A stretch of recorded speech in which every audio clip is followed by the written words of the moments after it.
The end of the Second World War generated in the young Ratzinger and his peers a feeling of profound gratitude for their recovered freedom.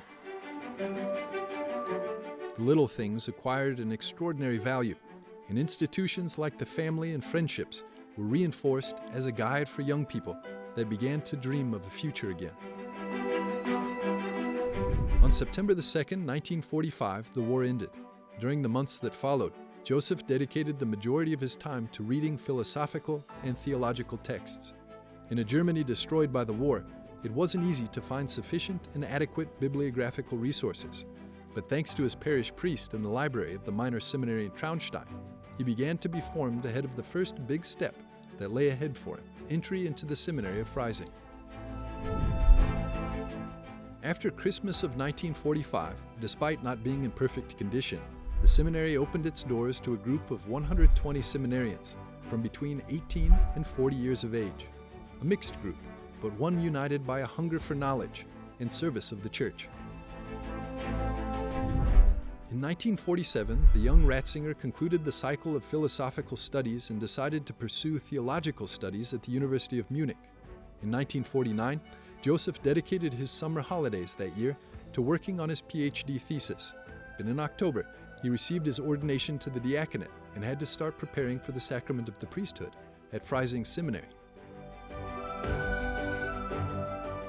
Despite the many difficulties, Joseph was able to reconcile the two things, thanks to the help of his classmates at the seminary and his family.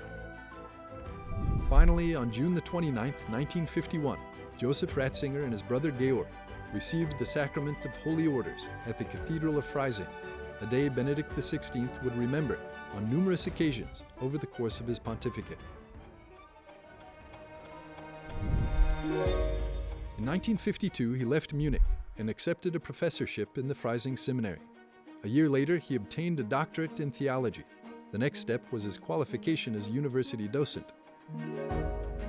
Over the next year, Ratzinger spent his days between responsibilities as a professor, pastoral duties, and preparation for the exam. The topic chosen for the final test was Revelation and Salvation History in Bonaventure, a thesis that some professors saw as extremely revolutionary, and it was only accepted after several changes were made. On January 1, 1958, Joseph began his first job as a professor of dogmatics and fundamental theology in the Philosophical and Theological Seminary of Freising. In the summer of that same year, his father died. During the years that followed, Joseph Ratzinger taught in the universities of Bonn, Münster, and Tübingen. With the beginning of the Second Vatican Council in 1962, Cardinal Frings, Archbishop of Cologne and member of the Preparatory Commission, called on Ratzinger as a theological consultant. From that moment until the end of the council in 1965, the young Joseph lived between Rome and Münster.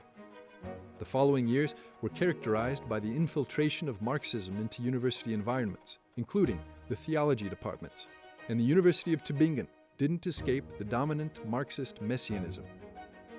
2 years of strong tensions at the university went by, and Ratzinger decided to accept a department chair position at the University of Regensburg, where his brother had already been living since 1963. The first years in Regensburg coincided with determinant moments in Joseph's life. Pope Paul VI called on him to be part of the Pontifical International Theological Commission, and in this same period, Paul VI's Missal was published that almost completely prohibited the use of Pius V's Missal. It was an unprecedented initiative in the history of the liturgy that the young Ratzinger lived with great restlessness.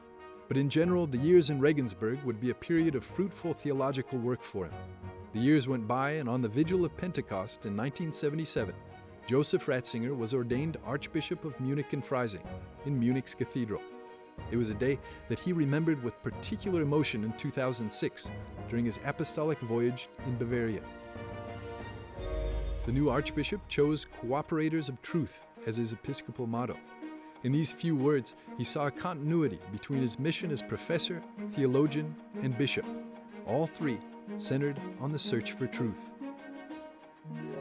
Benedict XVI would describe the moment of his episcopal consecration as his present, a now that wasn't a memory, but a continuous present of what was and would be his life from that moment on.